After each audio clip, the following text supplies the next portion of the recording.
আজকে এমন একজন এসেছেন আমাদের মাঝে, উনি আসলে গুড নিউজ নিয়ে এসেছেন।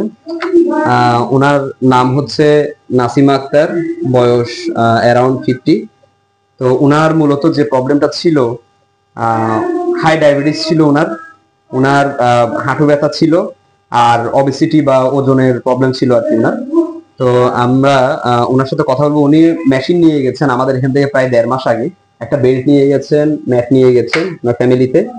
উনি এগুলা রেগুলার ব্যবহার করছেন। কয়বার করে ব্যবহার করেন? 3বার করে। 3বার করে ব্যবহার করেন। আচ্ছা, আপনার আপনি আমাদেরকে যেটা শেয়ার করেছেন, গত 3 বছর ধরে আপনার ডায়াবেটিস কমছিল না, এবং এগুলা রিপোর্টও উনি নিয়ে আসছেন। আসলে ইভালুয়েট করছেন আর কি, যে মম হেলথ কেয়ার ব্যবহার করে যে ডায়াবেটিস যে আসলে কি নিয়ন্ত্রণে আসে কিনা, বা অন্যান্য প্রবলেম গুলো সমাধান হয় কিনা। কিছু প্রবলেম আছে সমাধান হয় না পুরোপুরি, যেমন ডায়াবেটিস, ওটা কতটুকু নিয়ন্ত্রণ আসে ওই জিনিসটা উনি নিজে ভেরিফাই করেছেন। এই জন্য ওনাকে আমরা ধন্যবাদ জানাচ্ছি। তো আমরা যদি ওনার কিছু রিপোর্ট যদি আমরা যদি শো করি, আগের এবং বর্তমানের, আমরা যদি একটু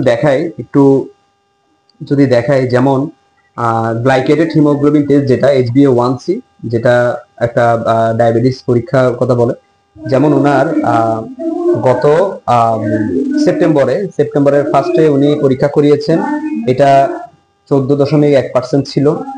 আর এরপর উনি ম্যাট ব্যবহার করে উনি অক্টোবরের লাস্টে উনি পরীক্ষা করিয়েছেন, সেটা 12.1-এ চলে আসছে। এবং এভাবে যদি উনি কন্টিনিউ করে আস্তে আস্তে 10-এর নিচে চলে আসবে, মোটামুটি একটা রেঞ্জে চলে আসবে। আর যদি গ্লুকোজ ফাস্টিং প্লাজমার আর কিছু টেস্ট আছে ওনার এখানে, এটা যেমন এটা গত এপ্রিলে পরীক্ষা করিয়েছিল উনি, 7 এপ্রিল 2025। এখানে গ্লুকোজ ফাস্টিং প্লাজমা দেখা যাচ্ছে কি 31.5। আমাদের ডক্টর এখানে মার্ক করে দিয়েছেন যে এটা কমাতে হবে আপনার, এই ধরনের হয়তো নির্দেশনা দিয়েছিলেন ওনাকে। আর 31.5 ছিল, এটা হচ্ছে এপ্রিল মাসের রিপোর্ট। আর লাস্ট অক্টোবর 4 তারিখে যে রিপোর্টটা, সেখানে দেখা যাচ্ছে এটা 23.8 হয়ে গিয়েছে। এবং উনি যদি নিয়মিত আরো যদি ব্যবহার করে, তাহলে এই জিনিসটা আশা করি আরো কমে যাবে। তো আমরা যেটা জানি যে ডায়াবেটিস শুধু ডায়াবেটিসে সীমাবদ্ধ থাকে না, এটা সকল রোগের মা বলা হয় ডায়াবেটিসকে। ডায়াবেটিসের কারণে আস্তে আস্তে অন্যান্য প্রবলেমগুলো ত্বরান্বিত হয় মানুষের শরীরে। ইভেন আপনারা চিন্তা করেন যে একটা কাটা অংশ সহজে শুকায় না, এত পরিমাণ রোগ প্রতিরোধ ক্ষমতা কমে যায়। তো আমি আপনাকে যেটা জিজ্ঞেস করবো, যে ডায়াবেটিস ছাড়া আপনার আরো কি কি প্রবলেম ছিল? চুলকানি ছিল, তারপরে বসার থেকে উঠতে পারি না, বসতে পারি না, হাঁটা চলা করতে পারি না, হাঁটতে গেলে পড়ে যেত, হতো। তারপর আপনার ওই ওজনের সমস্যা তো ছিলই, এগুলো ছিল। তো এখন আমি যদি বলি যে এখন আপনার উঠা বসাতে কেমন বোধ করছেন? উঠা বসাতে একটু গায়ে হালকা লাগে। যেমন বাইর হলে অটো উঠতে পারি, এখন উঠতে পারি, আগে উঠতে পারতাম না। আগে উঠতে পারতেন না? আচ্ছা, তো আপনি তো বেশি দিন হচ্ছে না, ধরেন 1.5 মাস ধরে ব্যবহার করছেন। আপনি কি মনে করেন আপনি যদি আরো ব্যবহার করতে থাকেন, আরো ভালো দিকে উন্নতির দিকে যাবেন? আপনি মম হেলথ কেয়ারে মেশিন নেওয়ার পরও মম হেলথ কেয়ারে আসেন, কেন আসেন?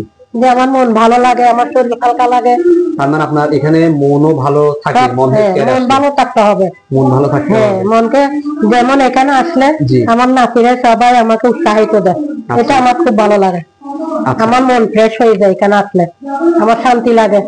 আপনার মতো যারা ডায়াবেটিসের সমস্যা, ওজনের সমস্যা, হাঁটু ব্যথা বা অন্যান্য সমস্যায় ভুগছে, আপনি কি মনে করেন যে মম হেলথ কেয়ারে আসলে ওরা সব কিছু দেখে ভালো ফলাফল পাবে? আমি পাচ্ছি। জি, আপনার তো এখানে রিপোর্ট আনছেন হয়তো কয়েকটা, আপনার কি এরকম রিপোর্ট আরো বাসায় আছে? আরো আছে, কিন্তু ওই এত ওষুধ বা এত চিকিৎসা করে এটা নিয়ন্ত্রণে আসতে পারে না। ডাক্তারে বলতেছে কিভাবে আনছেন, যে নিয়ে গেছে তাকে মানে ধন্যবাদ জানাচ্ছে। ডাক্তার খুশি হয়ে গেছে, কিভাবে আনলেন এটা বলি রে। আমি বলছি যে ডায়েট করে এইভাবে করে আনছি। এই ডাক্তারে বলছি যে আরো 2 মাসে এইভাবে আনতে হবে, কমাতে হবে। হ্যাঁ, ডায়াবেটিস কমাতে হবে। ঠিক আছে, আপনাকে অসংখ্য ধন্যবাদ। ধন্যবাদ আপনাকে।